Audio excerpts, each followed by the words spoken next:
Hello, it's Mr. Jewell from Pace again with a story about superpowers, soaring and seeing the world. If you could have any superpower, I wonder what you would choose. Would it be to run faster than a speeding train, or be invisible, or climb the side of a skyscraper? What about being strong enough to lift an elephant, or the ability to read someone's mind, or to have X-ray vision? Well, if I could choose any superpower, it would be to transport myself anywhere in the world in a moment. 1 second I'd be stood right here, and the next I would be wherever I choose to be in the world. Sydney, San Francisco, Switzerland. There's so much of the world I'd like to see. About 10 years ago, my family went on a very special holiday. We flew on an aeroplane all the way to Florida and spent 5 days at Walt Disney World. It was amazing, so exciting, and we had a brilliant time. My girls are 21 and 17 now, and we still talk about it.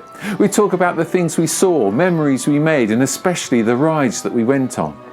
Now, none of our family are particularly brave or thrill-seeking, so we avoided the biggest roller coasters and white-knuckle rides, but we flew on flying carpets, rode runaway trains, and even tackled the Toy Story shooting gallery. But there was one ride we still talk about more than any other. Some people would find it fairly tame compared to many others, but it really made an impression on us. It was called Soarin. Here's what happened. The four of us sat side by side in a chairlift. A safety bar held us securely in our seats while our feet dangled free below us.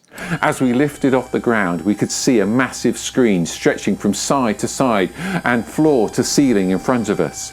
We set off on an amazing virtual journey across the whole of America, zooming over majestic mountains and awesome waterfalls, soaring like a bird over some spectacular scenery and sights. Also, every so often, as well as seeing amazing things, you smelled or felt something too. As we swooped over thousands of fruit trees in California, we could actually smell the oranges. When we skimmed over the surface of a rolling river, we could feel the spray from the water. And when we glided across a golf course, someone hit a ball and it felt like it whizzed past our ears. We loved it. It was amazing. We'd love to do it again sometime. And actually, just recently, they've created a second Soarin' that this time, instead of taking you on a tour across America, takes you all around the world. As this year unfolds, we're hopefully going to be able to travel more than we did last year. Maybe you'll go somewhere nice later in the year, either nearby in the UK or further afield. We've had to be really patient recently, but thankfully we can still learn about the world while at school or see it from our homes when we read great books or watch good TV. There's an amazing world out there to see and explore. I wonder how far you will travel in your lifetime. Just recently I read a poem called One Solitary Life. It's all about Jesus, and amongst other things it says this: Jesus never travelled more than 200 miles from his home. That's not surprising when you think that there were no aeroplanes in his day and that very few people sailed in ships then. But the amazing thing is that despite that, he is known all over the world. There are people in every nation of the world who've heard of him, and some of them follow him, live their lives based on his wisdom and teaching and example. How has that come about? How has someone who lived 2,000 years ago had such a lasting impact on so many people so far away? Well, part of the reason is that he told his friends and followers to tell people all over the world about him, and that's just what they did and still do.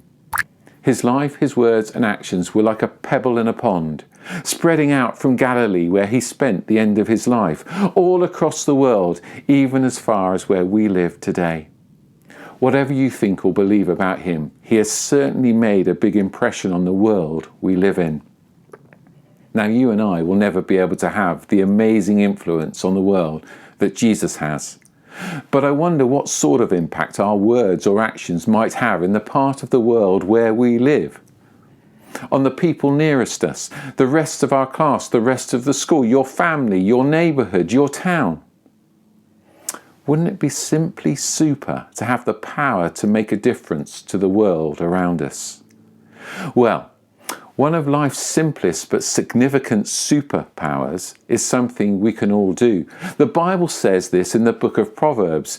Do not withhold good from those who deserve it when it's in your power to act. We all have the power to do good to those around us, to be kind, caring, helpful, to make a difference. It may not be celebrated around the world, it may not be talked about 2,000 years from now, but it could make someone's world a special place for a moment, a minute, a month, or even more. So make the most of the power you've been given to make a difference by doing good to others.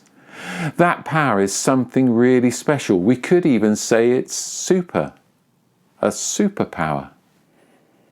I'm going to finish with a prayer. Please join with me, or just sit quietly if you'd prefer. Dear God, thank you for the amazing world we live in. Help us to make the most of the opportunities we have to learn about and experience it. Thank you for the way that Jesus has influenced our world for good.